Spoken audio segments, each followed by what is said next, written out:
이건 단순한 언어 학습이 아니야. 두뇌 전체가 하나의 생명체처럼 빛나고 있어. 여기 하버드 대학 총장실에서 프로젝트 발표를 보고 사람들이 기겁하고 있는데요. 과연 무슨 일이 있었던 걸까요?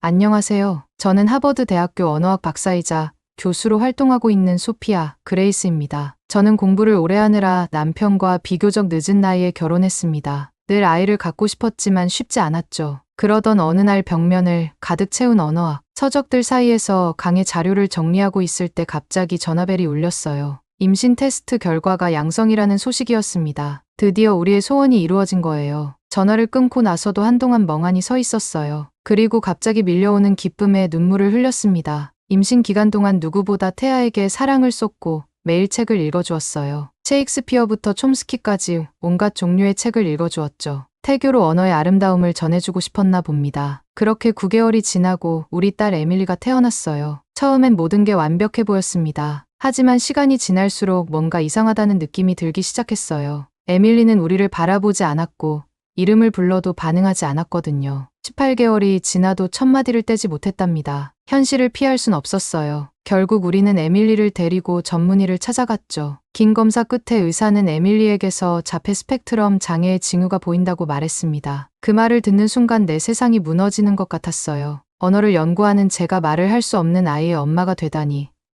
이게 무슨 운명의 장난일까 생각했죠. 저는 여전히 매일 밤 에밀리에게 책을 읽어주었지만 그 아이의 눈빛은 늘 먼 곳을 향해 있었습니다. 제 목소리가 그 아이에게 닿지 않는 것만 같아 가슴이 아팠어요. 우리의 힘겨운 싸움이 시작되었습니다. 온갖 치료법을 시도해봤어요. 언어 치료, 행동 치료, 음악 치료, 미술 치료까지 하지만 큰 변화는 없었죠. 에밀리는 여전히 자기만의 세계에 갇혀 있었습니다. 모든 희망이 사라진 것만 같았죠. 그러던 어느 날 마치 운명의 장난처럼 연구실에서 한 동료를 만나게 되었어요. 김지훈 박사라는 한국계 미국인이었는데 그의 등장이 우리 가족의 인생을 바꿔놓게 될 줄은 그때는 몰랐답니다. 김 박사는 제 고민을 눈치챘는지 따뜻한 미소로 다가왔어요. 그의 부드러운 말투에 저도 모르게 마음의 문을 열게 되었죠. 그는 자신의 집에 놀러 오라며 저를 초대했습니다. 김 박사에게는 소연이라는 딸이 있었는데 에밀리와 비슷한 나이였거든요. 처음에는 망설였답니다. 에밀리가 다른 아이와 어울리는 걸 본 적이 없었으니까요. 하지만 새로운 시도를 해봐야 한다는 생각에 용기를 내어 초대를 받아들였어요. 그 결정이 우리 가족에게 얼마나 큰 변화를 가져올지 그때는 상상조차 하지 못했죠. 김 박사의 집을 방문한 날 예상치 못한 일이 벌어졌어요. 처음에 에밀리는 여느 때와 다름없이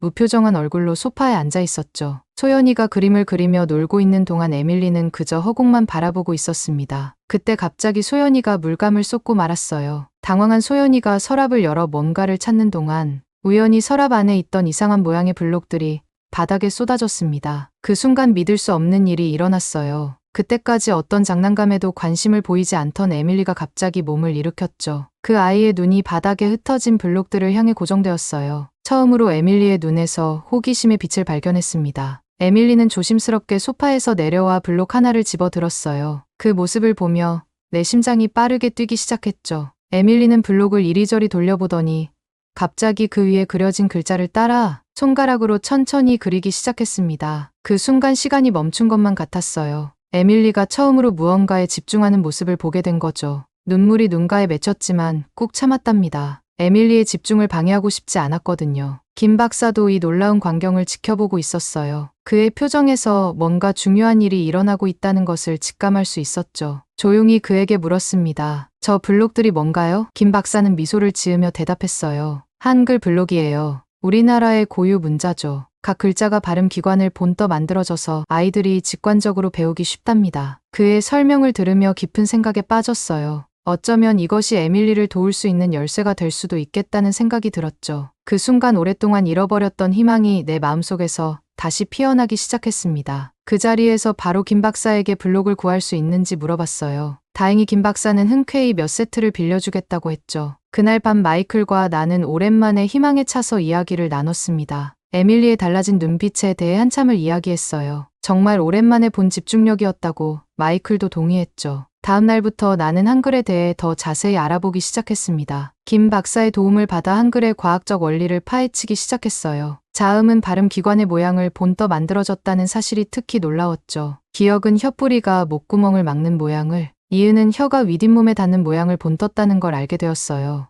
이런 직관적인 설계를 보면서 한글이 어떻게 에밀리의 학습에 영향을 미칠지 정말 궁금해졌습니다. 언어학자로서의 호기심과 엄마로서의 기대가 뒤섞여 가슴이 설레었어요. 이제 본격적으로 한글과 에밀리의 인지 발달 사이의 관계를 연구해야겠다는 결심이 섰죠. 그러나 한 아이의 사례만으로는 과학적 근거가 부족했어요. 더 많은 데이터가 필요했습니다. 몇 주 동안 준비 끝에 드디어 연구를 위한 실험을 시작했어요. 에밀리를 포함한 20명의 자폐 스펙트럼 아이들을 대상으로 했죠. 각 아이의 부모님께 연구의 취지를 설명하고 동의를 구하는 과정이 쉽지만은 않았어요. 하지만 새로운 희망을 품은 부모님들의 눈빛을 보며 이 연구의 중요성을 다시 한번 실감했습니다. 실험실은 아이들이 편안함을 느낄 수 있도록 꾸몄어요. 벽에는 밝은 색의 그림들을 걸고 부드러운 음악을 틀어놓았죠. MRI 기계의 위협적인 모습을 가리기 위해 우주선 모양의 커버도 씌웠답니다. 아이들에게 영어, 중국어, 일본어, 그리고 한글로 된 간단한 단어들이 적힌 카드를 보여주었어요. 사과, 엄마, 사랑 같은 친숙한 단어들이었죠. 각 언어별로 10개의 단어를 준비했는데 아이들이 이해할 수 있는 수준의 단어들로 골랐어요. 아이들은 MRI 기계 안에 누운 채로 화면에 나타나는 단어들을 소리 내어 읽었습니다. 어떤 아이들은 처음에 겁을 먹기도 했지만 부모님의 응원과 연구진의 따뜻한 격려에 점차 적응해 갔어요. 데이터 수집에만 2주가 걸렸죠. 그리고 마침내 분석 결과가 나왔습니다. 그 순간 저는 제 눈을 의심할 수밖에 없었어요. 결과는 그야말로 충격적이었습니다. 스크린에 나타난 내 영상들을 보며 제 심장은 빠르게 뛰기 시작했어요. 다른 언어들과는 완전히 다른 패턴이 한글을 읽을 때 나타났거든요. 마치 잠자고 있던 뇌의 여러 부분이 동시에 깨어나는 것 같았어요. 특히 놀라웠던 건 평소에 활성화되지 않던 영역들이 한글을 읽을 때는 밝게 빛나고 있다는 거였죠. 이건 단순한 차이가 아니었어요. 마치 뇌 전체가 축제를 벌이는 것 같은 모습이었답니다. 흥분된 마음을 진정시키고 데이터를 자세히 살펴보기 시작했어요. 각 언어별로 뇌 활성화 패턴을 비교해 보니 놀라운 차이점들이 눈에 들어왔습니다. 영어를 읽을 때 아이들의 뇌는 주로 좌반구의 브로카 영역과 베르니케 영역만 활성화되었어요. 이는 전형적인 언어 처리 패턴이지만 자폐 아이들에게는 이 영역들의 활성화가 평소보다 낮았죠. 중국어를 읽을 때는 양쪽 반구의 시각 처리 영역이 강하게 반응했어요. 복잡한 한자를 인식하느라 뇌가 열심히 일하는 모습이었죠. 일본어의 경우는 더 흥미로웠어요. 히라가나를 읽을 때 특별히 활성화되는 뇌 부분이 없고 아주 작은 자극점만이 퍼져 있었어요. 그런데 마지막 한글을 읽을 때의 뇌 활성화 패턴을 보고 저는 말 그대로 숨이 멎는 것 같았어요. 좌우 반구가 균형 있게 활성화되는 모습이 화면에 나타났거든요. 특히 두뇌 인지 발달의 중요한 영역들이 동시에 활성화되는 모습은 그야말로 경이로웠어요. 전두엽의 실행 기능 영역, 두정엽의 공간 처리 영역, 그리고 측두엽의 청각 처리 영역이 마치 하나의 유기체처럼 조화롭게 작동하고 있었거든요. 이건 정말 도저히 믿을 수 없는 광경이었어요. 이건 단순한 언어 학습이 아니야. 저도 모르게 떨리는 목소리로 중얼거렸죠. 한글을 배우는 것이 언어를 익히는 것을 넘어서 두뇌 전체의 인지 발달을 촉진시키고 있어. 화면 속 내 영상은 마치 살아있는 생명체처럼 빛나고 있었어요. 한글이 시각, 청각, 운동 영역을 통합적으로 자극하면서 동시에 고차원적 사고와 관련된 영역까지 활성화시키는 모습이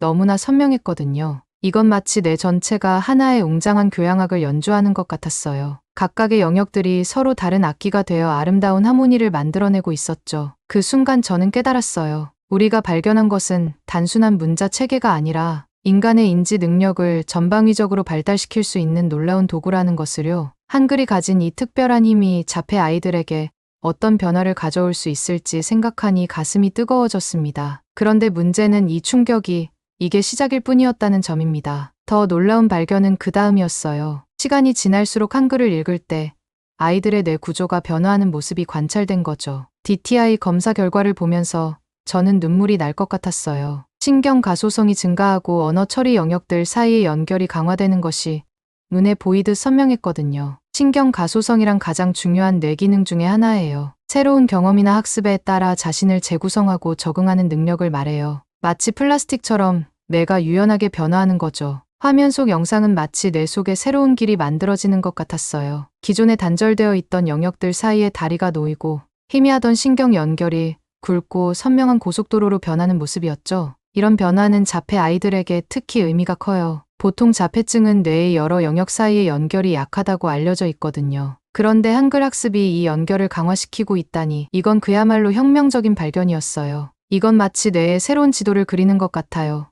저도 모르게 감탄사가 나왔죠. 한글이 단순히 문자를 가르치는 것이 아니라 뇌 자체를 재설계하고 있다는 사실에 가슴이 벅차올랐습니다. 이런 변화가 아이들의 실제 생활에 어떤 영향을 미칠지 상상하니 눈물이 날 것 같았어요. 의사소통의 벽을 넘어 세상을 이해하고 표현하는 새로운 방식을 얻게 될 수도 있다는 희망이 보였거든요. 이런 놀라운 발견들을 종합해 보니 한글이 단순한 문자 체계를 훨씬 넘어선다는 확신이 들었어요. 이건 인지 발달과 뇌 기능 향상을 위한 완벽한 도구였죠. 특히 자폐 스펙트럼 장애가 있는 아이들에게 한글 학습이 새로운 희망이 될 수 있다는 생각에 가슴이 뛰었습니다. 600년 전에 세종대왕이 오랜 암흑 속에서 괴로워하는 우리 아이들을 위해 밝은 빛을 만들어 주신 것 같았어요. 세종대왕의 애민정신이 대한민국을 넘어 전 세계 사람들에게 미친다고 생각하니 온몸에 전율이 흘렀어요. 이 깨달음은 제 연구에 새로운 의미와 사명감을 불어넣었습니다. 이제 우리의 연구가 세종대왕의 꿈을 현대에 실현하는 통로가 될 수 있다는 생각에 전율이 멈추질 않았어요. 한글 연구를 계속하면서 점점 더 깊이 파고들게 되었어요. 고문서들을 뒤적이고 옛 문헌들을 살펴보는 과정에서 흥미로운 점을 발견하게 되었죠. 현대 한글과 세종대왕 시대의 훈민정음 사이에 미묘하지만 분명한 차이가 있다는 거였어요. 처음에는 그저 시대의 변화에 따른 자연스러운 진화라고 생각했어요. 하지만 연구를 거듭할수록 뭔가 더 중요한 것이 빠져 있다는 느낌을 지울 수 없었죠. 마치 아름다운 교향곡에서 몇 개의 음표가 사라진 것 같은 그런 묘한 불완전함이 느껴졌어요. 이 의문을 혼자 해결하기는 어려울 것 같았어요. 한국어와 한글의 역사에 대해 더 깊이 있는 지식이 필요했죠. 자연스럽게 김 박사가 떠올랐어요. 저는 김 박사의 연구실 문을 두드렸습니다. 그의 연구실은 언제나처럼 한글 관련 서적과 자료들로 가득했죠. 제 질문을 듣자 김 박사의 눈빛이 변했어요. 그는 잠시 망설이더니 오래된 책 한 권을 꺼내 보여주었습니다. 소피아, 당신이 찾는 게 바로 이것일 거예요. 김 박사가 말했어요. 책을 펼치자 낯선 모양의 한글 글자들이 나타났죠. 이건 사라진 6개의 한글 소리예요. 아레아, 여린이, 예시응, 반시옷, 옐린, 옛짠이라고 해요. 그 순간 저는 전율을 느꼈어요. 마치 오래된 보물을 발견한 것 같았죠. 이 소리들은 왜 사라진 거예요? 제가 물었습니다. 김 박사의 표정이 어두워졌어요. 이건 우리 역사의 아픈 부분이에요. 이 소리들은 일제강점기 동안 의도적으로 제거되었어요. 일본의 언어 말살 정책의 일환이었죠. 그의 설명을 들으며 가슴이 아팠어요. 한민족의 정체성을 지우려는 시도가 이렇게 언어에까지 미쳤다니. 하지만 동시에 이 발견이 가져올 가능성에 흥분되기 시작했습니다. 이 소리들을 복원하면 어떻게 될까요? 제가 물었어요. 김 박사의 눈이 반짝였습니다. 그건 정말 혁명적인 일이 될 거예요. 이 소리들을 복원하면 한글로 거의 모든 자연의 소리를 표현할 수 있게 돼요. 세계 어느 언어의 발음도 정확하게 옮길 수 있죠. 이 말을 듣는 순간 제 머릿속에서 번개가 쳤어요. 이것이 바로 우리가 찾던 열쇠였던 거예요. 자폐 스펙트럼 아이들을 위한 더 효과적인 언어 교육 방법, 그리고 한글을 진정한 세계 문자로 만들 수 있는 방법이었죠. 그날 밤늦게까지 김 박사와 함께 이 사라진 소리들에 대해 연구했습니다. 각 소리의 특성과 발음법 그리고 그것들이 어떻게 다른 소리들과 조화를 이루는지 배웠죠. 마치 오래전 잃어버린 가족을 다시 만난 것 같은 기분이었습니다. 다음 날 연구실로 돌아와 에밀리와 다른 아이들에게 이 새로운 소리들을 소개했어요. 놀랍게도 아이들은 이 소리들을 굉장히 흥미롭게 받아들였죠. 특히 아래하는 아이들이 쉽게 따라할 수 있었고 이 소리를 통해 다른 모음들과의 차이를 더 잘 인식하는 것 같았어요. 며칠 동안 이 소리들을 활용한 새로운 학습 방법을 개발했어요. 예를 들어 여린이을 이용해 숨소리나 바람 소리를 표현하게 하니 아이들이 소리와 글자 사이의 연결을 더 직관적으로 이해하는 것 같았죠. 반시엘은 새의 지저귐 같은 섬세한 소리를 표현하는 데 사용했고 이를 통해 아이들의 청각적 인지 능력이 향상되는 것을 관찰할 수 있었습니다. 그러나 가장 놀라운 변화는 에밀리에게서 나타났습니다. 이전에는 특정 소리를 구별하는 데 어려움을 겪었는데 이 새로운 소리들을 배우면서 그녀의 청각적 구별 능력이 눈에 띄게 향상되었어요. 심지어 그녀가 처음으로 완전한 문장을 말했을 때 저는 눈물을 참을 수 없었죠. 그 순간 저는 우리가 정말 중요한 것을 발견했다는 확신이 들었어요. 이건 단순히 잃어버린 소리를 되찾는 것이 아니라 많은 아이들에게 새로운 의사소통의 기회를 제공하는 것이었죠. 연구 결과를 정리하면서 이 발견이 가져올 수 있는 더 큰 변화에 대해 생각해 보았어요. 한글이 정말로 모든 소리를 표현할 수 있는 완벽한 문자 체계가 된다면 이는 전 세계의 언어 학습과 의사소통 방식을 혁명적으로 바꿀 수 있을 것 같았죠. 특히 자폐 스펙트럼 장애가 있는 아이들에게 이것은 더욱 큰 의미가 있을 거예요. 소리와 의미를 더 정확하게 연결할 수 있게 되면 그들의 언어 습득과 의사소통 능력이 크게 향상될 수 있을 테니까요. 그러나 동시에 무거운 책임감도 느꼈어요. 이 소리들이 일제강점기에 의도적으로 제거되었다는 사실은 우리가 단순히 언어학적 발견을 넘어 역사적 정의를 바로 세우는 일을 하고 있다는 것을 의미했죠. 우리의 연구가 한 민족의 상처를 치유하고 잃어버린 문화적 유산을 되찾는 데 기여할 수 있다는 생각에 가슴이 벅차올랐습니다. 김 박사와 함께 이 발견을 어떻게 세상에 알릴지 고민했어요. 단순히 학술적인 발표를 넘어 이 소리들을 실제 교육 현장에 도입하고 대중화하는 방안을 모색하기로 했습니다. 우리의 발견이 가져올 변화의 가능성에 가슴이 뛰었어요. 하지만 이 연구를 계속하기 위해서는 대학의 지원이 절실했죠. 첫 번째 난관은 대학 내부에서 왔어요.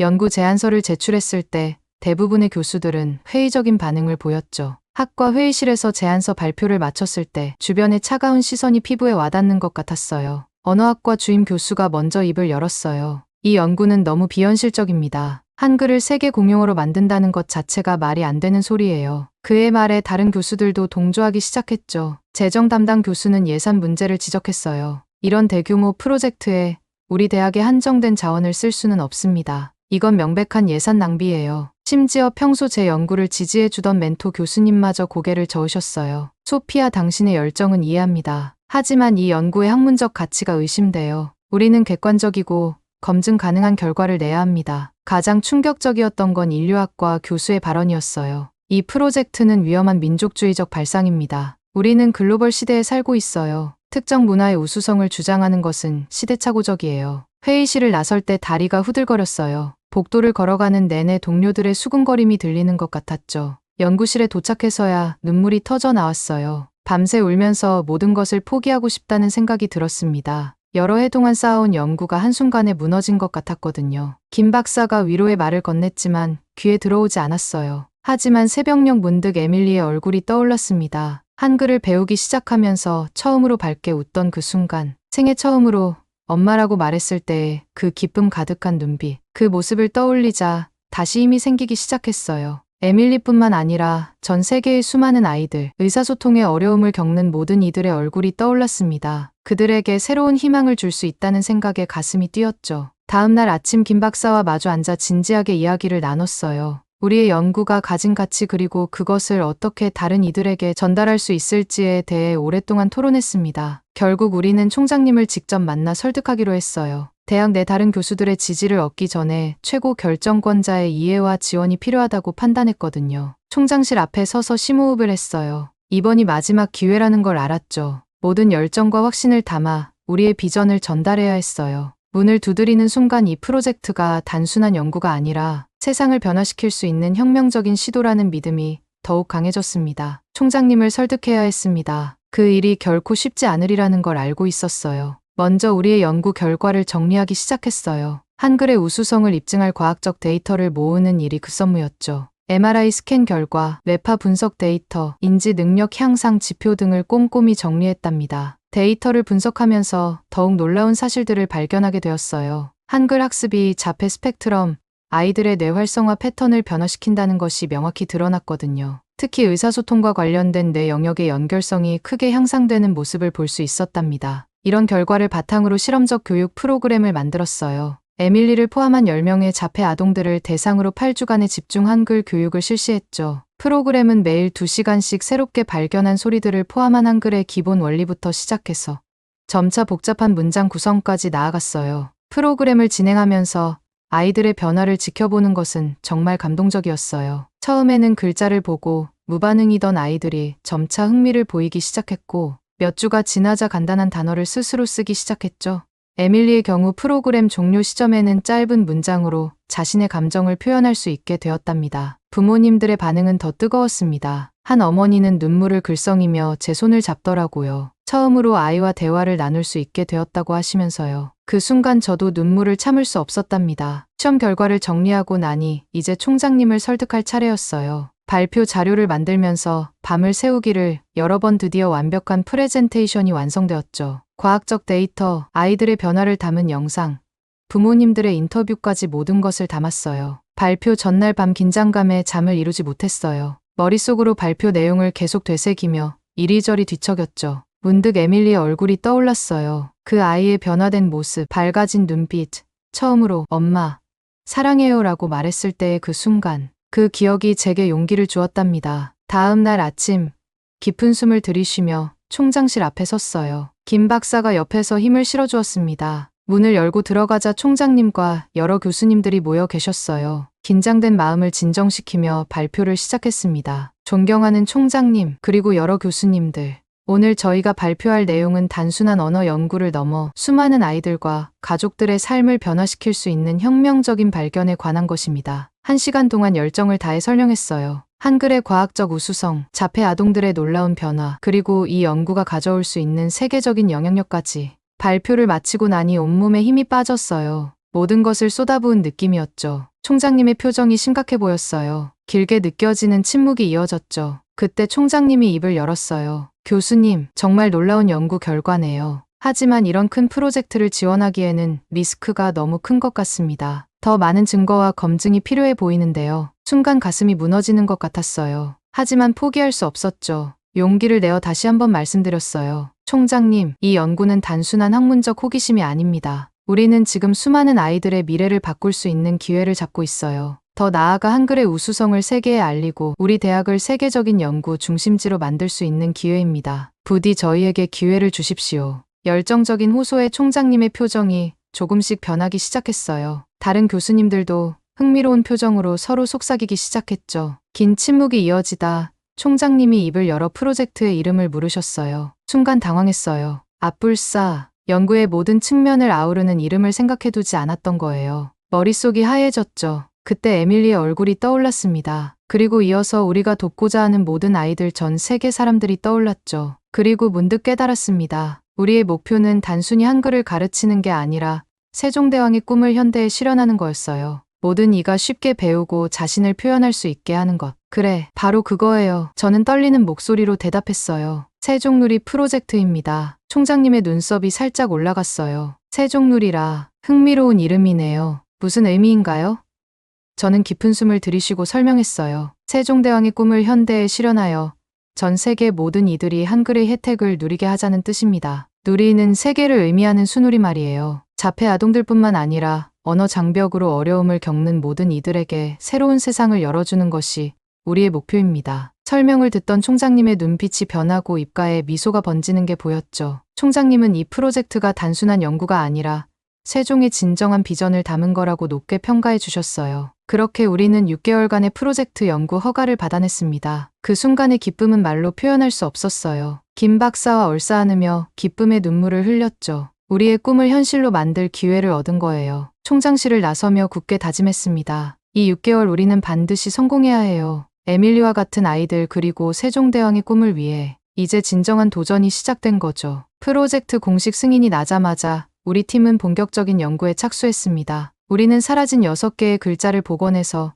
현대 한글에 어떻게 통합할지 고민했어요. 가장 먼저 눈에 띄는 효과는 외국어 발음의 정확한 표기였어요. 예를 들어 영어의 th 발음을 여리니우스로 표현할 수 있게 되어 한국인의 영어 발음 향상에 큰 도움이 되었죠. 또한 아래아의 복원으로 한국어의 미묘한 음가 차이를 더 정확히 표현할 수 있게 되었어요. 이는 한국어를 배우는 외국인들에게 특히 유용했죠. 그들은 이제 더 정확한 발음으로 한국어를 구사할 수 있게 되었습니다. 놀랍게도 이 복원된 글자들이 자폐 스펙트럼 장애가 있는 아이들의 언어 습득에도 긍정적인 영향을 미쳤습니다. 예시음과 반시옷의 조합이 특히 효과적이었는데 이 소리들이 아이들의 청각적 주의력을 향상하는 것으로 나타났죠. 전 세계적으로도 이 프로젝트의 영향력이 확대되기 시작했습니다. 언어학자들은 한글의 과학성에 주목하기 시작했고 여러 나라에서 자국어 표기에 한글 원리를 적용하려는 시도가 나타났죠. 특히 문자가 없는 소수 민족들에게 한글 기반의 문자 체계를 제공하는 프로젝트가 시작되었어요. 이 모든 과정에서 세종대왕의 애민정신을 항상 되새겼어요. 세종대왕께서 모든 백성이 쉽게 글을 배우고 사용할 수 있기를 바라셨듯이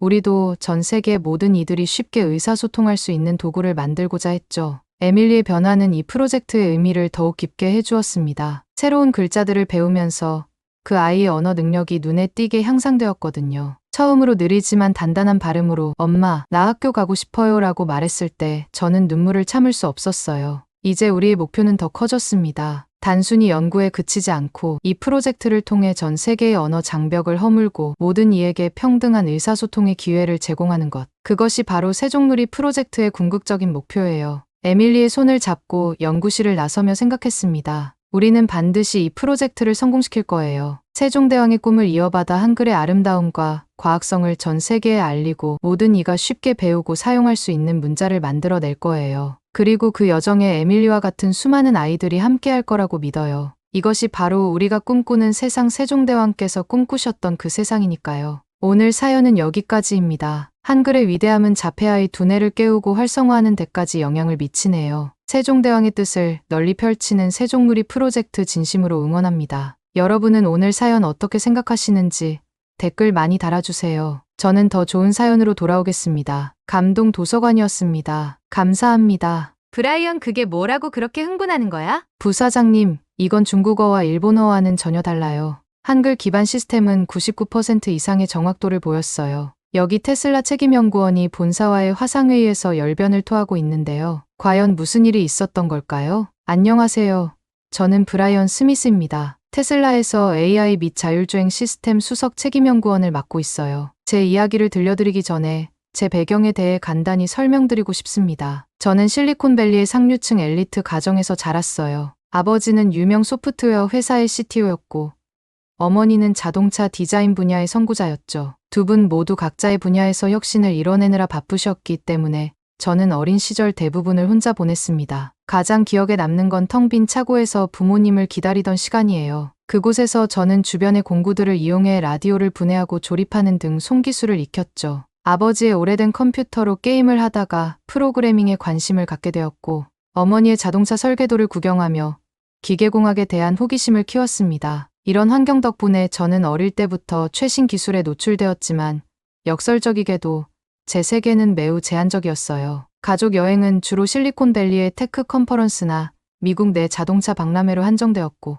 이로 인해 아시아를 비롯한 해외 문화에 대한 경험은 거의 없었습니다. 고등학교 때 저는 제 두 가지 관심사를 결합하여 자동차 제어 시스템을 위한 간단한 AI 프로그램을 만들었어요. 이 프로젝트로 지역과학 경진대회에서 큰 주목을 받았고 이는 제 진로를 결정짓는 계기가 되었습니다. MIT에 입학한 후 저는 AI와 자동차 공학을 심도 있게 공부했어요. 그곳에서의 시간은 정말 흥미진진했습니다. AI 분야의 최고 전문가들과 함께 공부하며 미래 기술이 우리 삶을 어떻게 변화시킬지에 대한 비전을 키웠죠. 특히 자율주행 기술에 대한 열정이 더욱 커졌어요. 언젠가는 도로 위에 모든 차가 스스로 운전하는 날이 올 거야라는 생각을 하며 밤새 연구에 몰두했던 기억이 나네요. 졸업 즈음 여러 기업에서 제안이 왔습니다. 구글, 애플, 우버 등 쟁쟁한 기업들이었죠. 하지만 저는 망설임 없이 테슬라를 선택했어요. 왜 테슬라였냐고요? 그건 바로 테슬라의 혁신적인 비전 때문이었습니다. 지속 가능한 에너지로의 전환을 가속화하자는 미션에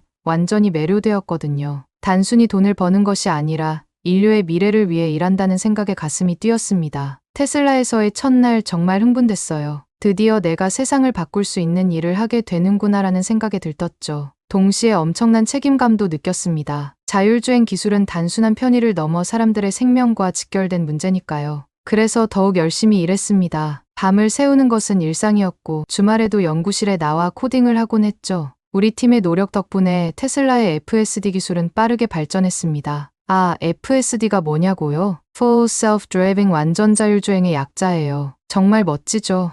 완전 자율주행은 그냥 차 안에서 자거나 밥 먹거나 마음대로 하는 거예요. 우리는 이 기술을 구현하려고 차선 유지, 자동 주차, 고속도로 자율주행 등 다양한 기능을 테스트했죠. 매번 새로운 기능이 추가될 때마다 팀원들과 함께 환호성을 질렀던 기억이 나네요. 그때마다 우리가 정말 미래를 만들고 있구나라는 생각에 가슴이 벅찼습니다. 하지만 기술이 발전할수록 새로운 도전 과제들도 나타났어요. 특히 복잡한 도심 환경에서의 자율주행이 큰 난관이었습니다. 예측 불가능한 보행자의 움직임, 복잡한 교차로, 공사 현장 등 다양한 변수들이 우리를 괴롭혔죠. 그 중에서도 가장 큰 문제는 바로 언어 처리였습니다. 자율주행 시스템이 도로 표지판을 정확하게 인식하고 해석하는 것, 그리고 탑승자의 음성 명령을 정확히 이해하는 것이 생각보다 훨씬 어려웠거든요. 영어를 기반으로 한 우리의 AI 시스템은 복잡한 도로 환경에서 종종 오류를 범했습니다. 한 번은 테스트 주행 중 탑승자가 천천히라고 명령했는데 시스템이 이를 전진으로 잘못 인식해 갑자기 속도를 올린 적이 있었어요. 다행히 안전 요원이 빠르게 대응해 사고를 막았지만 아찔한 순간이었죠. 또 다른 경우 스탑 어헤드라는 표지판을 시스템이 제대로 읽지 못해 정지선을 그대로 통과한 적도 있었습니다. 이런 경험들을 통해 우리는 언어 인식의 중요성을 절실히 깨달았어요. 자율주행 시스템에서 언어를 정확히 인식하고 해석하는 능력은 안전과 직결됩니다. 음성 명령이나 도로 표지판을 오인하면 치명적인 사고로 이어질 수 있기 때문이죠. 그래서 우리는 더 정확하고 신뢰할 수 있는 언어 처리 시스템 개발에 모든 노력을 기울이게 되었습니다. 저희는 이 문제를 해결하기 위해 다양한 시도를 했습니다. AI 모델을 더욱 정교하게 만들고 더 많은 데이터를 학습시켰죠. 그리고 영어 외의 다른 언어 시스템을 시도해 보기 시작했어요. 첫 번째로 선택한 건 중국어였습니다. 중국의 거대한 시장을 고려하면 당연한 선택이었죠. 베이징에서의 테스트 주행을 아직도 생생히 기억해요. 인구 2천만의 거대 도시, 복잡하게 얽힌 도로와 끝없이 이어지는 차들. 그 속에서 우리의 자율주행차가 달리기 시작했습니다. 처음엔 잘 되는 듯 했어요. 차선을 따라 부드럽게 주행하고 신호도 잘 지키더라고요. 하지만 문제는 곧 시작됐습니다. 차 안에서 탑승자가 좌회전이라고 말했는데 시스템이 이를 우회전으로 인식한 거예요. 차가 갑자기 오른쪽으로 틀면서 옆 차선의 차와 아슬아슬하게 스쳐 지나갔죠. 다행히 안전 요원이 빠르게 대처해서 사고는 막았지만 이 또한 아찔한 순간이었어요. 더 큰 문제는 한자로 된 도로 표지판이었어요. 한자로 정지라고 쓰인 표지판 앞에서 차가 그대로 통과해 버리는 일이 여러 번 있었어요. 반대로 한자로 진행이라고 쓰인 곳에서 갑자기 멈춰 서기도 했고요. 한 번은 학교라는 표지를 공원으로 오인시켜서 속도를 줄이지 않고 그대로 통과해 버렸어요. 다행히 그때는 수업 시간이라 아이들이 없었지만 생각만 해도 아찔하네요. 이런 오류들이 쌓이다 보니 중국어 시스템은 결국 실패로 돌아갔습니다. 하지만 우리는 포기하지 않았어요. 다음으로 시도한 건 일본어였습니다. 도쿄의 복잡한 도로에서 테스트를 진행했는데 여기서도 문제가 발생했죠. 가타카나 히라가나 한자가 뒤섞인 일본어는 중국어보다도 더 엉망이었어요. 자율주행 시스템의 특성상 자동차의 언어 인식이 더 혼란스러운 것 같았어요. 예를 들어 일본어로 멈추세요라는 표지를 만났을 때였어요. 이 표지는 일본에서 정지 표지인데 우리 시스템은 이를 제대로 인식하지 못했어요. 결과적으로 교차로에서 급정거를 하는 일이 여러 번 있었죠. 반대로 스피드를 줄이세요라는 음성 명령을 스피드를 올리세요로 잘못 인식해서 갑자기 속도를 올리는 경우도 있었습니다. 이건 정말 치명적인 오류임이 분명해요. 이 정도면 여러분도 상상만으로도 등줄기에 식은땀 흐를 정도 아닌가요? 저는 이런 오류를 직접 경험하고 일본어의 뒤죽박죽 글자체계에 충격을 받았어요. 특히 기억에 남는 건 시부야 교차로에서의 일이에요. 세계에서 가장 분주한 횡단보도로 유명한 그곳에서 우리의 AI는 완전히 혼란에 빠졌거든요. 수많은 사람들이 사방에서 오가는 그 복잡한 상황에서 우리의 AI는 보행자 신호와 차량 신호를 구분하지 못했어요. 결국 차는 움직이지도 못하고 그 자리에 멈춰 서 있었죠. 뒤에서 경적 소리가 요란하게 울렸고 결국 수동으로 차를 빼내야 했어요. 그때 느낀 좌절감은 이루 말할 수 없었습니다. 세계 최고의 자율주행 자동차를 만드는 수석책임연구원이 시부야에서 수동으로 차를 빼다니요. 이런 실패들이 계속되면서 테슬라 이사회의 압박도 점점 심해졌어요. 브라이언, 우리는 글로벌 시장을 노리고 있어. 이런 식으로는 안 돼. 빨리 해결책을 찾아야 해. 이런 말을 들을 때마다 가슴이 철렁 내려앉았죠. 밤새 연구실에서 고민하던 날들이 계속됐어요. 때로는 포기하고 싶다는 생각도 들었죠. 머리를 쥐어뜯으며 수없이 많은 코드를 들여다보았지만 해결책은 쉽게 보이지 않았어요. 팀원들과 끝없는 회의를 하고 전 세계의 언어학자들과 AI 전문가들에게 자문을 구했지만 뚜렷한 돌파구는 보이지 않았습니다. 매일 밤늦게까지 사무실에 남아 고민하다 집에 돌아가는 길, 도로 위의 차들을 보며 언젠가는 이 차들이 모두 스스로 운전하게 될 거야 라고 다짐했지만 그 꿈이 점점 멀어지는 것만 같았어요. 하지만 그때마다 우리 기술이 세상을 바꿀 수 있다는 믿음이 저를 다시 일으켜 세웠습니다. 아직 포기하기엔 너무 이르다고, 우리가 반드시 해낼 수 있다고 스스로를 격려했죠. 그렇게 하루하루를 버티며 새로운 돌파구를 찾기 위해 고군분투했습니다. 그렇게 고민의 나날을 보내던 어느 날 테슬라의 글로벌 전략 담당 부사장인 마이클이 저를 찾아왔어요. 브라이언, 한 가지 제안이 있네. 한국에 가보는 건 어떨까? 처음에는 그의 말을 제대로 이해하지 못했죠. 한국이라니요? 이미 중국어와 일본어로 실패를 맛봤는데 또 다른 아시아 언어를 시도한다는 게 솔직히 이해가 되지 않았어요. 마이클 농담하는 거예요? 우리가 중국어와 일본어로 얼마나 고생했는지 알잖아요. 한국어라고 뭐가 다를까요? 제 말에 마이클은 빙그레 웃으며 대답했죠. 브라이언, 한국어가 아니라 한글이야. 한글은 다른 문자 체계와는 완전히 다르다고 하더군. 한번 가서 직접 보고 오는 게 어떨까? 솔직히 말하면 그때 저는 전혀 기대하지 않았어요. 또 다른 실패를 경험하러 가는 건가?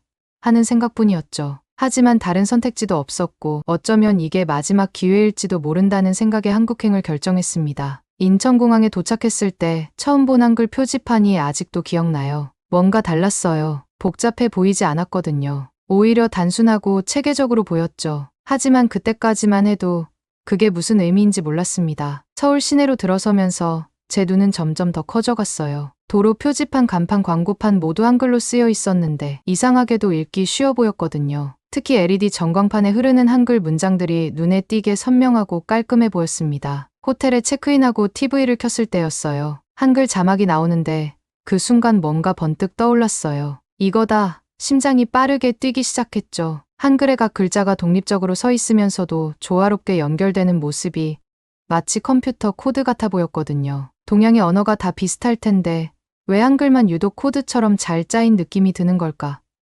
너무 궁금했어요. 그날 밤 잠도 못 자고 한글에 대해 찾아봤어요. 그리고 점점 더 흥분되기 시작했죠. 한글이 인공지능이 학습하기에 얼마나 이상적인 문자 체계인지 깨달았거든요. 자음과 모음의 조합으로 이루어진 구조, 발음과 철자의 일치성, 논리적인 제자 원리까지 모든 게 완벽해 보였어요. 예를 들어 기역, 미음이라는 개별 요소들이 모여 감이라는 글자를 만드는 과정은 마치 프로그래밍에서 여러 작은 함수들이 모여 하나의 큰 기능을 구현하는 것과 비슷해 보였어요. 각 요소가 자신의 역할을 명확히 가지고 있으면서도 다른 요소들과 유기적으로 결합하여 새로운 의미를 만들어내는 거죠. 더 놀라운 건 이런 구조가 무한한 확장성을 가진다는 점이에요. 프로그래밍에서 기존의 코드를 재사용하고 조합하여 새로운 기능을 만들어내는 것처럼 한글도 기존의 자음과 모음을 재조합하여 새로운 단어를 만들어낼 수 있잖아요. 이런 유연성과 확장성은 AI가 언어를 학습하고 처리하는 데 엄청난 이점이 될 거라고 직감했죠. 게다가 한글의 형태적 특성도 눈에 띄었어요. 사각형 안에 모든 요소가 조화롭게 배치되는 모습이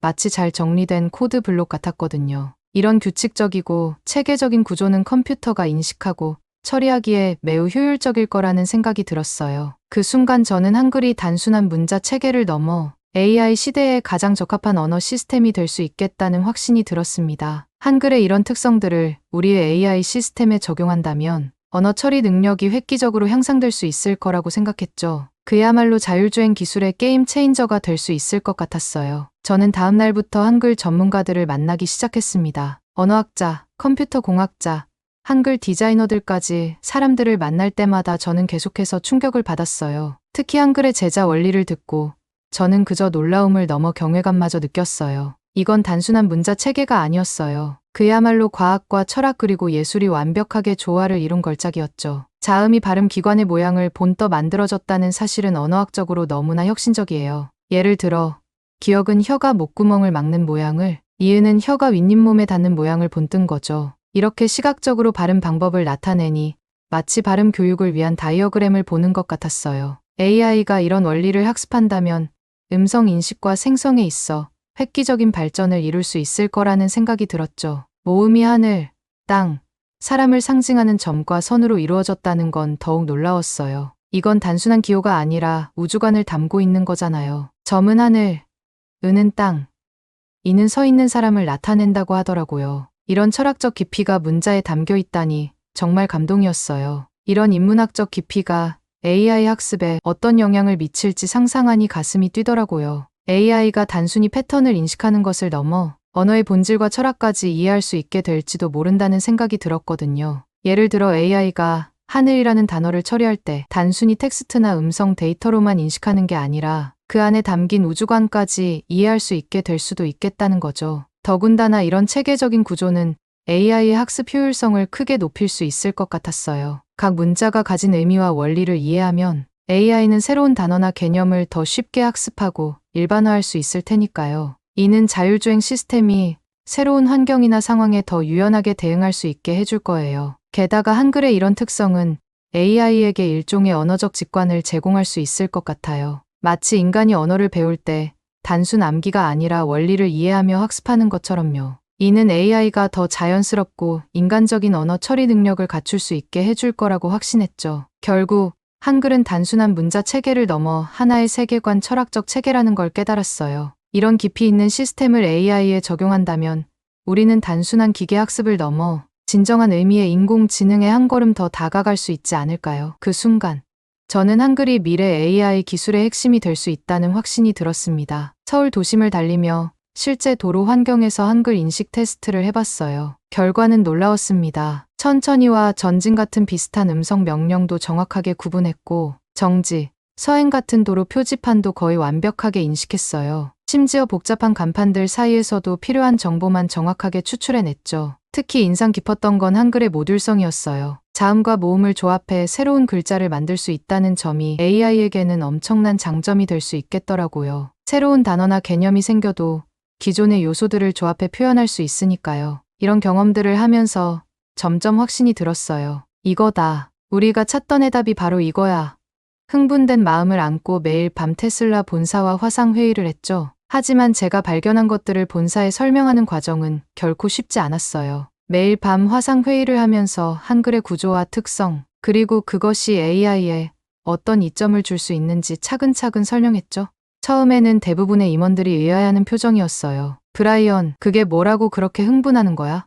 라는 반응이 대부분이었죠. 그래서 저는 구체적인 데이터와 시각 자료를 준비했어요. 한글의 자음과 모음 구조를 도표로 만들고 이를 컴퓨터 코드와 비교하는 애니메이션도 제작했죠. 특히 한글이 다른 언어의 발음을 얼마나 정확하게 표현할 수 있는지 보여주는 음성인식 테스트 결과가 큰 관심을 끌었어요. 보세요. 여기 영어, 중국어, 아랍어 문장이 있습니다. 우리의 기존 AI는 이 중 60%만 정확하게 인식했지만 한글 기반 시스템은 99% 이상의 정확도를 보였어요. 이 말에 임원들의 눈빛이 변하기 시작했죠. 그리고 마침내 자율주행 시뮬레이션 결과를 보여줬어요. 복잡한 도심 환경에서 한글 기반 AI가 도로 표지판과 음성 명령을 얼마나 빠르고 정확하게 인식하는지 시연한 거죠. 기존 시스템과의 비교 영상을 보여주자 회의실에서 작은 탄성이 터져 나왔어요. 일주일 동안의 지속적인 설명과 데이터 제시 끝에 저는 마침내 이사회 앞에 섰습니다. 긴장된 마음으로 말을 꺼냈죠. 이건 우리의 게임 체인저가 될 거예요. 한글을 기반으로 한 AI 시스템은 전 세계 어떤 언어도 쉽게 처리할 수 있을 겁니다. 이것은 단순한 언어 인식의 문제가 아닙니다. 우리는 AI에 인간의 언어를 진정으로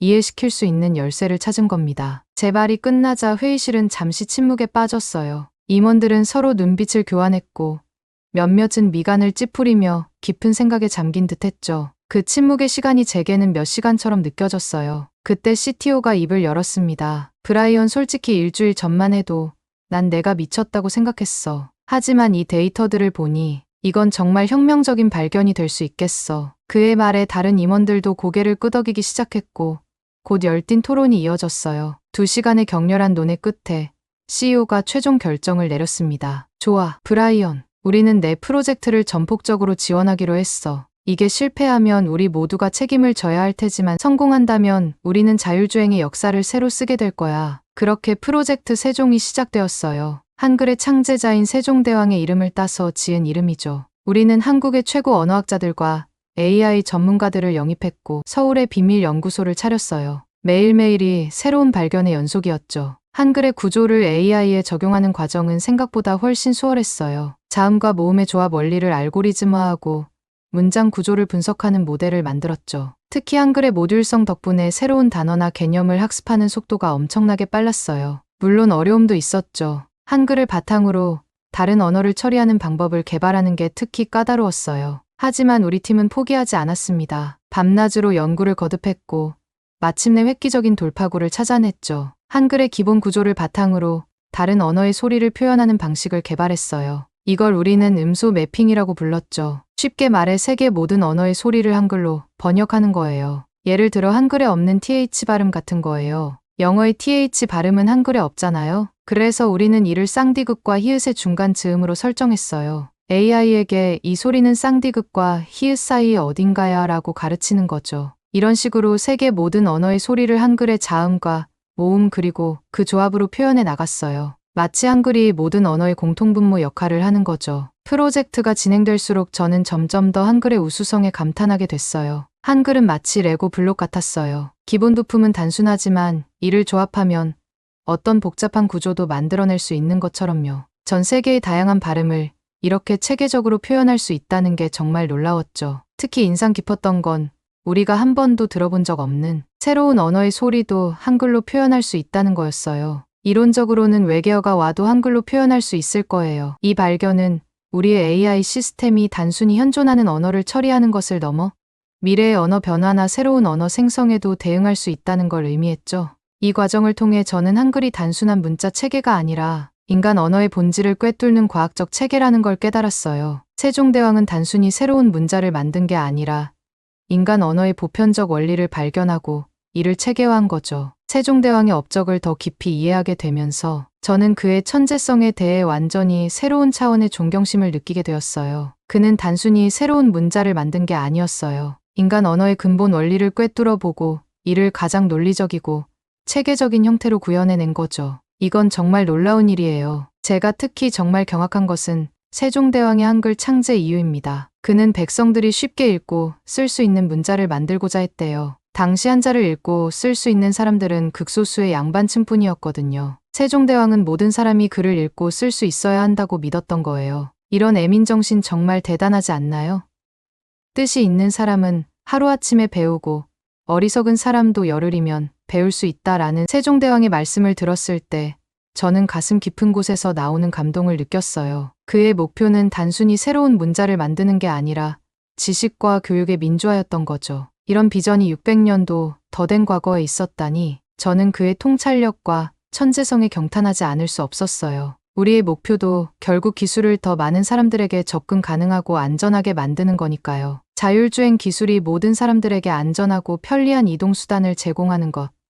이것이야말로 현대 사회에서 세종대왕의 뜻을 이어가는 일이 아닐까요? 한글이 모든 백성에게 읽고 쓸 수 있는 능력을 주려 했듯이 우리의 기술은 모든 사람에게 안전하고 자유로운 이동을 제공하려 하는 거예요. 특히 한글의 과학적이고 체계적인 구조가 AI 학습에 이상적이라는 점은 마치 세종대왕이 미래를 내다보고 한글을 설계한 것 같은 느낌마저 들게 해요. 그가 600년 전에 만든 문자 체계가 21세기의 최첨단 기술에 완벽하게 들어맞는다니 이건 정말 경이로운 일이에요. 세종대왕의 한글 창제 정신을 생각하면 우리가 개발하는 AI 시스템도 단순히 영어권이나 특정 언어권만을 위한 것이 아니라 전 세계 모든 사람들이 쉽게 사용할 수 있는 것이 되어야 한다고 봐요. 한글의 원리를 바탕으로 모든 언어를 포용할 수 있는 시스템을 만드는 것. 이것이야말로 세종대왕의 뜻을 현대에 구현하는 일이 아닐까요? 더 나아가 세종대왕이 한글을 통해 지식의 장벽을 허물고자 했듯이 우리의 기술도 이동의 장벽을 허물 수 있을 거예요. 나의 신체적 조건, 언어적 배경에 관계없이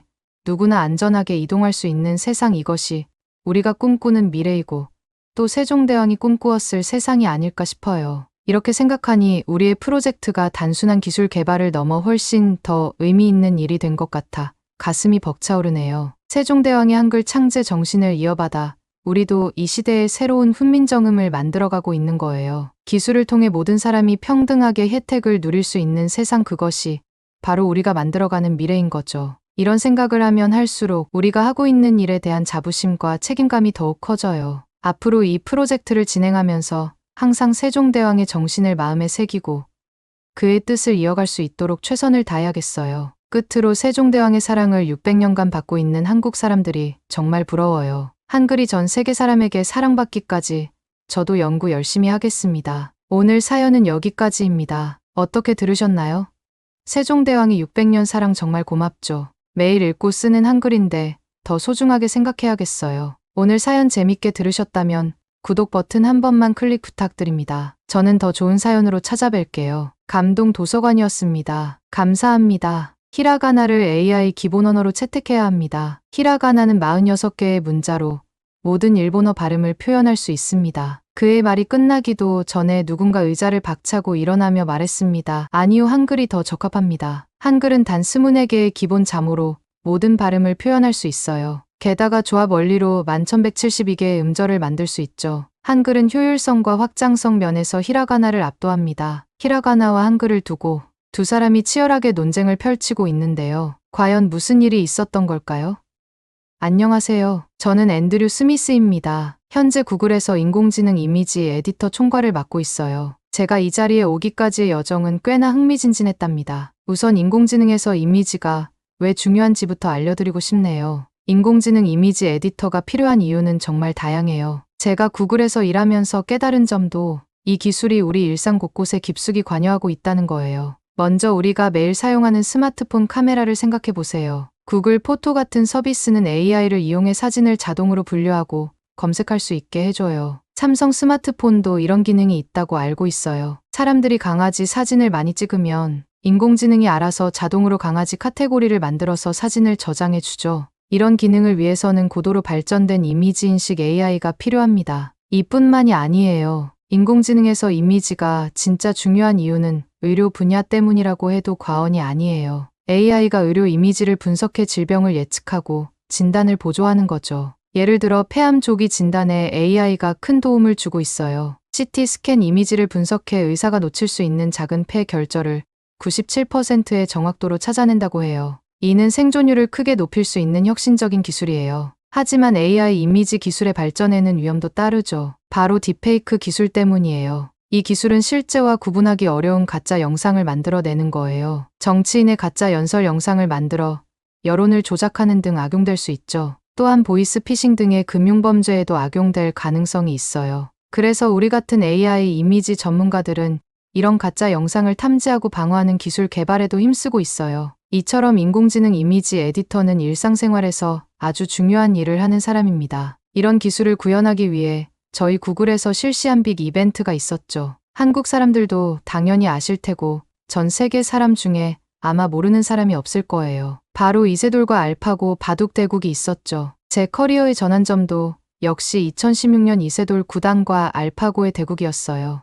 저는 이때 구글 한글 인터페이스 개발팀을 이끌었거든요. 우리의 미션은 알파고가 한국어를 이해하고 한글로 결과를 표시할 수 있게 만드는 것이었습니다. 쉽지 않은 과제였죠. 기억나는 에피소드가 있어요. 대국 직전 알파고가 잘 부탁드립니다 라는 한국어 인사를 해야 했는데 갑자기 시스템 오류가 났던 거예요. 온 팀이 밤새 달라붙어 문제를 해결했죠. 결국 성공했을 때의 그 짜릿함을 잊을 수가 없어요. 그때부터 저는 한글의 아름다움과 과학적 구조에 매료되기 시작했답니다. 그리고 이때 인공지능 이미지 에디터로서의 제 커리어도 시작이 됐죠. 이 당시 저는 알파고의 복잡한 의사결정 과정을 시각화해야 했거든요. 바둑판의 각 지점에 대한 알파고의 평가를 히트맵으로 보여주는 작업이었죠. 말 정말 어렵죠. 이런 말은 전문 용어라 안 쓰고 싶었지만 어쩔 수 없이 나와버렸네요. 전공 분야이기도 하고 너무 중요한 말이라서 그러니 이해해 주시기 바래요. 정말 쉽게 표현해서 히트맵은 데이터의 값을 색상으로 표현하는 시각화 방법이에요. 이렇게 히트맵으로 색깔로 시각화해야 사람들이 한눈에 알파고가 어느 위치를 중요하게 생각하는지 한 번에 알 수 있어요. 바둑판의 361칸 중 알파고가 가장 유리하다고 생각하는 곳에 가장 빨간색으로 표시가 되거든요. 빨간색 부분은 알파고가 여기 돌을 놓으면 좋겠다라고 생각하는 곳이 되는 거죠. 이렇게 AI의 복잡한 계산 결과를 간단하게 색상으로 표현함으로써 우리는 AI의 생각을 직관적으로 이해할 수 있게 됩니다. 실제 생활에서도 그렇잖아요. 사자라는 글자보다 실제 사자 사진이 더 직관적으로 사자를 이해하는 것과 마찬가지 원리예요. 이것이 바로 AI와 이미지, 그리고 인간의 이해를 연결하는 작업이에요. AI의 데이터를 인간이 쉽게 이해할 수 있는 시각적 형태로 변환하는 것. 그것이 우리 인공지능 이미지 에디터의 핵심 역할 중 하나랍니다. 저는 이세돌 알파고와의 대국을 계기로 인공지능 이미지 에디터라는 일에 푹 빠지게 되었어요. 시간이 흘러 인공지능 이미지 에디터 총괄 자리까지 오게 되었어요. 글자는 쓰는 게 아니라 그리는 것이라는 제 철학을 실현할 수 있는 완벽한 자리였거든요. AI가 언어를 이해하고 이미지로 표현하는 과정은 정말 매력적이에요. 마치 AI가 화가가 되어 언어를 그림으로 그리는 것 같아요. 최근 구글에서도 인공지능 이미지의 중요성을 깨닫고 새로운 AI 프로젝트를 시작했습니다. 바로 글로벌 언어 플랫폼을 개발하는 거예요. 이 프로젝트의 목표는 전 세계 모든 언어를 AI가 완벽하게 이해하고 처리할 수 있게 만드는 것입니다. 야심찬 계획이죠. 이 프로젝트를 시작하면서 저는 다시 한번 한글의 중요성을 느꼈어요. 한글의 과학적인 구조와 조형적 아름다움은 AI에게 완벽한 언어가 될 수 있을 거라고 확신했죠. 이세돌 알파고 대국대의 한글을 연구하고 시각화한 경험이 이 믿음을 더욱 굳건하게 만들었죠. 하지만 회사에서는 제 의견대로 모든 게 흘러가도록 놔두지 않았어요. 글로벌 언어 플랫폼 프로젝트가 본격적으로 시작되면서 우리 팀에 새로운 인물이 합류했어요. 제이슨 타나카, 일본계 미국인 언어학 박사이자 교수였어요. 처음 만났을 때부터 그의 날카로운 눈빛이 인상적이었어요. 타나카는 하버드대에서 언어학 박사 학위를 받은 수재였어요. 그의 박사 논문 AI 시대의 언어 진화, 동아시아 문자의 미래는 학계에서 큰 주목을 받았죠. 특히 일본어의 효율성과 미학적 가치에 대한 그의 연구는 언어학계에 새로운 바람을 일으켰다고 해요. 타나카는 구글에 입사하기 전 일본의 유명 IT 기업에서 AI 언어 모델 개발 책임자로 일했어요. 그가 개발한 일본어 자연어 처리 모델은 업계 최고의 정확도를 자랑했죠. 이런 뛰어난 이력 덕분에 구글은 그를 스카우트했고, 그는 입사 직후부터 회사 내에서 큰 영향력을 발휘하기 시작했어요. 성격적으로 타나카는 꼼꼼하고 철저한 사람이에요. 데이터와 논리를 중시하며 자신의 주장에 대해 확신이 있을 때는 누구에게도 물러서지 않는 고집이 있죠. 이런 성격 때문에 때로는 동료들과 마찰을 일으키기도 하지만 그의 전문성과 열정은 모두가 인정하는 부분이에요. 회사 내에서 타나카의 입지도 상당히 견고해요. 경영진들은 그의 의견을 중요하게 여기며 주요 프로젝트에 그를 참여시키곤 하죠. 특히 AI와 언어의 융합에 관한 그의 통찰력은 회사의 미래, 전략 수립에 큰 영향을 미치고 있어요. 타나카는 우리 팀에 합류하고 난 후 첫 회의에서부터 자신의 주장을 강하게 펼쳤어요. 히라가나를 AI의 기본 언어로 채택해야 합니다. 타나카의 말에 회의실이 순간 조용해졌죠. 그의 갑작스러운 주장에 당황한 것도 있었겠지만 집중해서 그의 다음 말을 들으려는 사람들도 많았어요. 그의 주장은 단순한 개인적 선호가 아닌 학문적 배경과 실무 경험에 기반한 것이라는 걸 모두가 알고 있었거든요. 저는 타나카가 근거를 말하기도 전에 의자에서 일어나면서 즉시 반박했어요. 아니요, 한글이 더 적합합니다. 제 목소리에는 확신이 가득했어요. 타나카는 프로젝터 리모컨을 집어들었습니다. 화면에 히라가나 문자표가 나타났어요. 타나카는 제 말을 무시하듯 말했어요. 히라가나는 46개의 문자로 모든 일본어 발음을 표현할 수 있습니다. 그가 말을 이어갔어요. 간결하면서도 풍부한 표현이 가능하죠. 또한 일본어 사용자가 1억 2천만 명이나 됩니다. 저도 지지 않고 제 노트북을 회의실 스크린에 연결했어요. 한글 자모음표를 띄우며 말했죠. 한글은 단 24개의 기본 자모로 모든 발음을 표현할 수 있어요. 게다가 조합 원리로 11,172개의 음절을 만들 수 있죠. 효율성과 확장성 면에서 히라가나를 압도합니다. 타나카의 얼굴이 살짝 굳어지는 게 보였어요. 그는 재빨리 다른 슬라이드를 띄웠습니다. 일본어 텍스트의 정보 밀도가 영어의 1.5배예요. 적은 글자로 더 많은 정보를 전달할 수 있다는 뜻이죠. 저는 즉시 반박했어요. 제 슬라이드에는 한글의 과학적 원리를 보여주는 도표가 나타났습니다. 한글은 과학적 원리로 만들어진 문자예요. 자음과 모음의 모양이 발음 기관을 본떠 만들어져 학습이 쉽습니다. AI가 학습하기에도 더 효율적이에요. 치열하게 논쟁을 주고받다 보니 어느새 회의실은 무거운 침묵이 내려앉았어요. 타나카의 얼굴에 살짝 당혹감이 스쳐 지나가는 것을 볼 수 있었어요. 그의 눈빛이 날카로워지더니 입술을 꽉 깨물었습니다. 저는 가슴이 쿵쾅거리는 것을 느꼈지만 최대한 침착한 표정을 유지하려 노력했죠. 긴장감이 회의실 전체를 감쌌습니다. 동료들의 시선이 저와 타나카 사이를 오갔어요. 누군가는 불편한 듯 자리에서 몸을 뒤척였고 다른 이는 숨을 죽인 채 다음 발언을 기다리는 듯했습니다. 타나카는 잠시 침묵하더니 천천히 자리에서 일어났어요. 그의 목소리에는 미세한 떨림이 느껴졌지만 여전히 자신감이 넘쳤습니다. 저는 그의 다음 주장을 반박할 준비를 하며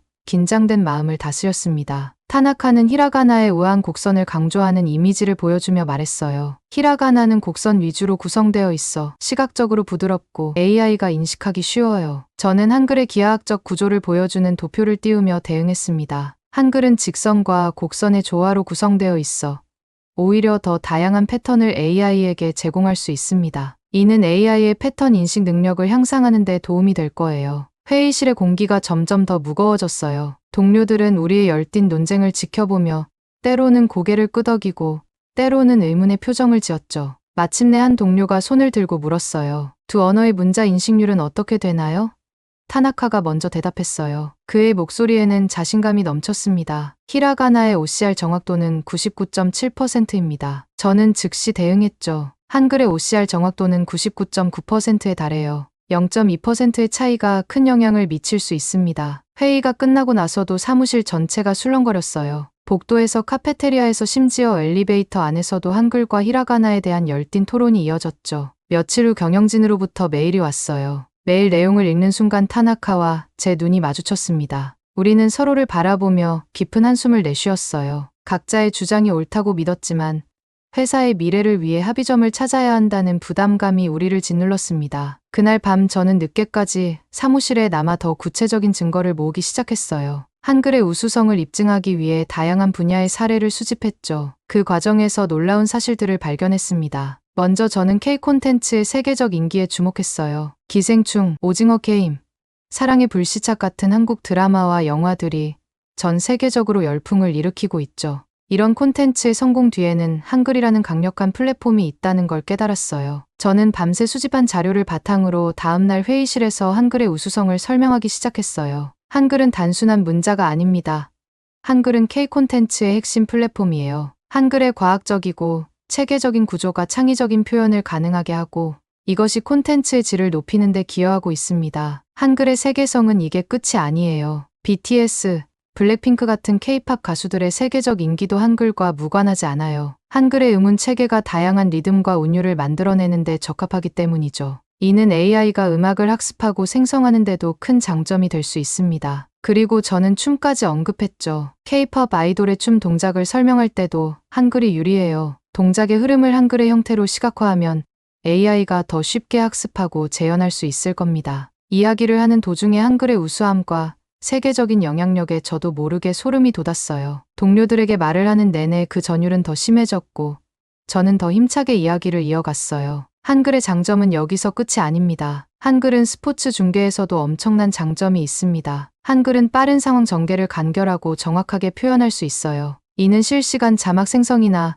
경기 분석 AI 개발에 큰 도움이 될 수 있습니다. 이 점을 더 자세히 설명하자면 삼성전자의 최근 올림픽 중계 기술 혁신이 좋은 예시가 될 수 있어요. 2024 파리 올림픽에서 삼성은 갤럭시 S24 울트라를 활용해 혁신적인 중계 경험을 제공했습니다. 특히 개막식과 요트 경기 생중계에 활용된 이 기술은 삼성의 혁신성과 한글의 글로벌 확장성을 잘 보여주는 사례입니다. 제가 설명을 이어갔어요. 개막식에서 200대 이상의 갤럭시 S24 울트라가 사용되어 전 세계 시청자들에게 생생한 영상을 전달했어요. 이때 한글 기반의 UI와 자막 시스템이 빠른 상황 전개를 실시간으로 정확하게 전달할 수 있죠. 요트 경기 중계의 예시도 들었습니다. 선수들의 요트에 설치된 갤럭시 S24 울트라가 실시간으로 영상을 전송하는데 이때 한글 기반의 데이터 처리 시스템이 중요한 역할을 합니다. 복잡한 해상 정보와 경기 상황을 간결하고 정확하게 전달할 수 있거든요. 더 나아가 한글의 글로벌 확장성도 강조했어요. 삼성이 40년 가까이 올림픽 공식 파트너로 활동하면서 한글 기반의 기술이 전 세계적으로 인정받고 있다는 점을 주목해야 합니다. 이는 한글이 단순히 한국어를 위한 문자가 아니라 글로벌 커뮤니케이션을 위한 효율적인 도구라는 것을 증명하는 거죠. 특히 올림픽과 같은 국제 행사에서 다국어 지원이 필수적인데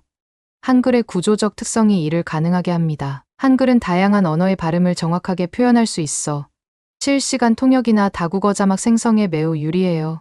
마지막으로 AI와의 연관성을 언급했습니다. 삼성이 구현한 소프트웨어 최적화 기술은 AI와 밀접한 관련이 있습니다. 거친 환경에서도 안정적인 영상 촬영과 전송이 가능한 이유는 한글 기반의 AI 시스템이 복잡한 데이터를 효율적으로 처리하기 때문이에요. 이는 한글이 AI 언어로서 얼마나 큰 잠재력을 가지고 있는지 보여주는 또 하나의 증거입니다. 이렇게 실제 사례를 통해 저는 한글의 우수성과 글로벌 확장성을 더욱 구체적으로 설명할 수 있었습니다. 이는 단순히 언어의 차이를 넘어 기술 혁신과 글로벌 커뮤니케이션의 미래를 좌우할 수 있는 중요한 요소라는 점을 강조했죠. 이어서 저는 히라가나의 한계를 지적했어요. 히라가나는 46개의 문자로 구성되어 있지만 이는 오히려 AI 언어로서의 한계가 될 수 있어요. 표현의 다양성이 제한되고 새로운 개념을 만들어내는 데 제약이 있죠. 글로벌 확장성 측면에서도 저는 한글의 우위를 강조했습니다. 한글은 전 세계 어떤 언어의 발음도 표현할 수 있어요. 반면 히라가나는 일본어에 특화된 문자 체계라 글로벌 확장성이 떨어집니다. 이 시점에서 저는 결정적으로 일본 소니의 실패 사례를 언급했어요. 소니의 스마트폰 사업 실패를 보세요. 그들의 UI는 주로 일본어 사용자를 위해 설계되었고 이는 글로벌 시장에서 큰 약점이 되었습니다. 결국 소니는 스마트폰 시장에서 철수할 수밖에 없었죠. 반면 삼성은 스마트폰 시장에서 대성공을 했죠. 삼성의 천지인 키패드를 보세요. 한글의 구조를 활용한 이 입력 방식은 전 세계 사용자들에게 사랑받고 있어요. 이는 한글의 직관성과 효율성을 잘 보여주는 예시죠. 더 나아가 삼성의 글로벌 영향력을 강조했어요. 현재 삼성은 구글과 어깨를 나란히 하는 글로벌 기업이에요. 스마트폰 시장에서 삼성의 점유율은 구글의 안드로이드 OS 점유율만큼이나 중요합니다. 이는 한글을 기반으로 한 기술과 디자인이 세계 시장에서 얼마나 경쟁력 있는지를 보여주는 증거입니다. 저의 한글 찬양은 끝이 없었어요.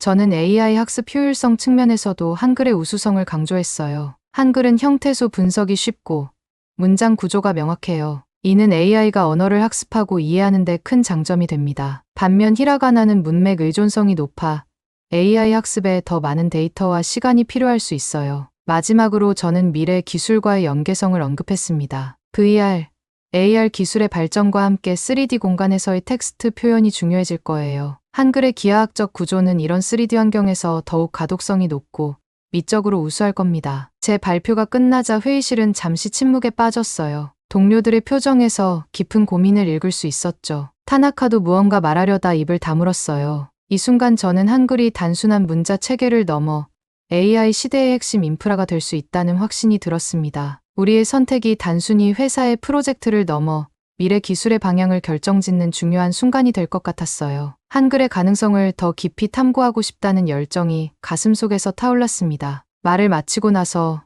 저는 문득 제 자신의 목소리에 놀랐어요. 제가 이렇게 열정적으로 한글에 대해 이야기할 수 있다는 것이 신기했거든요. 가슴속에서 뜨거운 무언가가 올라오는 걸 느꼈습니다. 자부심인지 아니면 깨달음의 감동인지 모를 무언가가 올라왔어요. 그리고 제 등줄기로 미세한 전율이 흘렀어요. 제가 말하면 말할수록 한글의 우수성이 더욱 선명하게 다가왔습니다. 마치 오랫동안 보지 못했던 아름다운 풍경을 처음 마주한 것 같은 느낌이었죠. 제 안에 잠자고 있던 무언가가 깨어나는 듯했어요. 회의실을 둘러보니 동료들의 표정에서도 비슷한 감동을 읽을 수 있었습니다. 그들의 눈빛이 달라져 있었어요. 처음에는 의구심 가득했던 눈빛들이 이제는 호기심과 흥미로 빛나고 있었죠. 그 순간 저는 깨달았어요. 제가 단순히 회사 프로젝트를 위해 발표하는 것이 아니라 정말로 중요한 무언가를 전달하고 있다는 것을요. 한글이 가진 잠재력 그리고 그것이 AI와 결합했을 때 만들어낼 수 있는 놀라운 미래에 대해 이야기하고 있었던 거예요. 발표를 마치고 나서 저는 잠시 숨을 고르며 생각에 잠겼어요. 내가 지금 정말 중요한 일을 하고 있구나. 이런 확신이 들면서 앞으로의 여정이 더욱 기대되기 시작했습니다. 한글과 AI의 결합이 가져올 혁명적인 변화를 상상하니 온몸에 전율이 퍼져나갔어요. 저의 열정을 경영진도 느꼈는지 의미심장한 표정을 짓는 사람도 보였어요. 저와 타나카의 논쟁은 그렇게 계속 이어졌습니다. 그리고 마지막 경영진의 최종 결정만 남겨둔 상황이 되었죠. 경영진들은 마지막까지 확신을 필요로 하는 것 같았어요. 저희 기업은 최종 결정을 앞두고 모든 데이터와 자료를 바탕으로 확실한 실험값을 얻으려고 하는 경영 문화를 가지고 있습니다. 아니나 다를까 구글 경영진은 마지막 결정을 앞두고 한글과 히라가나를 직접적으로 비교하는 실험을 진행하기로 결정했어요. AI 이미지 생성, 자연어 처리, 음성 인식 등 다양한 분야에서 두 문자 체계의 성능을 테스트하기로 했죠. 시험이 시작되고 우리는 매일 밤늦게까지 데이터를 분석했어요. 처음에는 큰 차이가 없어 보였지만 시간이 지날수록 흥미로운 결과들이 나타나기 시작했습니다. 이건 정말 놀랍군요. 한 동료가 외쳤어요. 한글을 사용한 AI 모델이 이미지 생성 속도에서 히라가나 모델보다 15% 더 빠르네요. 다른 동료가 덧붙였습니다. 자연어 처리에서도 한글 모델의 정확도가 7% 더 높아요. 특히 복잡한 문장 구조를 이해하는 데 큰 차이가 나타나고 있어요. 가장 놀라운 결과는 음성 인식 분야였습니다. 한글 모델은 다양한 언어의 발음을 정확하게 인식하고 변환하는 데 탁월한 성능을 보였어요. 반면 히라가나 모델은 일본어 이외의 언어 처리에 어려움을 겪었죠. 이건 정말 중요한 발견이에요. 제가 말했습니다. 글로벌 AI 플랫폼을 만들려는 우리의 목표에 한글이 훨씬 더 적합하다는 걸 보여주는 거죠. 그러나 가장 흥미로운 현상은 실험 중반에 발생했어요. AI 모델들이 자체적으로 한글을 선호하는 경향을 보이기 시작한 겁니다. 순간 타나카가 놀란 표정으로 말했어요. 이건 말도 안 돼요. AI가 스스로 한글을 더 자주 선택하고 있어요. 심지어 히라가나로 입력된 데이터를 처리할 때도 한글로 변환해서 작업하려고 해요. 이건 인공지능 AI가 스스로 자신의 기본 언어로 한글을 선택한 것과 마찬가지였어요. 저는 인공지능의 놀라운 자가 선택 능력에 온몸에 소름이 끼쳤어요. 그리고 저희는 이 현상에 대해 여러 가설을 세우고 결과를 해석했습니다. 결과는 한글의 체계적인 구조가 AI의 학습과 처리 방식에 더 잘 맞는 것이었어요. 또한 한글의 조합 원리가 새로운 개념을 만들어내는 데 더 유리하다는 점도 발견했습니다. 시험 결과를 정리하면서 우리는 한글이 AI 언어로서 가지는 결정적인 장점들을 명확히 알 수 있었어요. 높은 처리 속도와 정확도, 다국어 지원의 용이성, 새로운 개념 생성의 유연성, AI 학습 및 처리 방식과의 높은 호환성 등등. 이외에도 한글이 히라가나보다 우수한 점은 일일이 다 언급하기도 힘들 만큼 압도적으로 많았어요. 반면 히라가나는 AI 언어로서 한계점들을 많이 드러냈어요. 제한된 문자 수로 인한 표현의 한계, 중심의 구조로 인한 글로벌 확장성 부족, 복잡한 문장 구조 처리의 어려움 등등. 무엇보다 인공지능 AI가 자체적으로 한글을 기본 언어로 설정하고 자체적으로 한글로 데이터를 해석한다는 것이 이번 실험의 가장 놀라운 발견이었어요. 이미 인공지능은 자체적으로 한글을 기본 언어로 확정하고 있던 거였죠. 이 결과를 바탕으로 구글의 최고 경영진은 중요한 결정을 내렸습니다. 바로 한글을 기반으로 한 AI 언어 플랫폼을 개발하기로 결정한 것이었어요. CEO 발표는 이랬습니다. 이는 단순한 기술적 선택이 아닙니다. 우리는 이를 통해 전 세계와 더 효과적으로 소통하고 새로운 혁신을 이끌어낼 수 있을 것입니다. 이 결정으로 한글은 인공지능 AI가 자체적으로 선택하고 구글이 확정한 공식 언어가 되었어요. 실리콘밸리를 비롯한 전 세계의 개발자들이 한글을 배우기 시작했고 한국의 문화와 기술에 대한 관심도 폭발적으로 증가했어요. K-팝, K-드라마에 이어 이제는 K-테크라는 말이 세계적인 트렌드가 되었습니다. 이 모든 과정을 지켜보며 저는 깊은 감동을 느꼈어요. 우리의 작은 실험이 세계를 변화시키는 큰 물결이 되었다는 사실이 믿기지 않았습니다. 우리가 해냈어요. 제가 팀원들에게 말했습니다. 이제 우리는 단순히 기술을 개발하는 것이 아니라 전 세계의 소통 방식을 바꾸고 있어요. 한글과 함께 우리는 정말로 세상을 더 가깝고 이해하기 쉬운 곳으로 만들고 있는 겁니다. 이렇게 우리의 프로젝트는 단순한 기술 개발을 넘어 문화와 언어의 새로운 지평을 여는 역사적인 순간이 되었습니다. 한글의 우수성이 세계적으로 인정받게 된 이 순간 저는 이 모든 여정의 한 부분이 되었다는 사실에 가슴이 벅차올랐습니다. 이 순간 저는 단순한 프로젝트 리더가 아닌 새로운 시대를 여는 선구자가 된 것 같은 느낌이 들었습니다. 우리가 한글과 함께 만들어갈 미래에 대한 기대감으로 가슴이 뛰었습니다. 오늘 사연은 여기까지입니다. 어떻게 들으셨나요? 인공지능이 자체적으로 한글을 기본 언어로 선택했다는데 정말 놀랐네요. 미래에는 한글이 전 세계 공용어가 되어 모두 한글로 소통하는 날이 올 것 같다는 생각도 듭니다. 세종대왕님 정말 대단하네요. 감사합니다. 오늘 사연 재밌게 들으셨다면 구독 버튼 한 번만 부탁드려요. 구독과 좋아요는 영상을 꾸준히 만드는데 큰 힘이 됩니다. 감동도서관이었습니다. 감사합니다.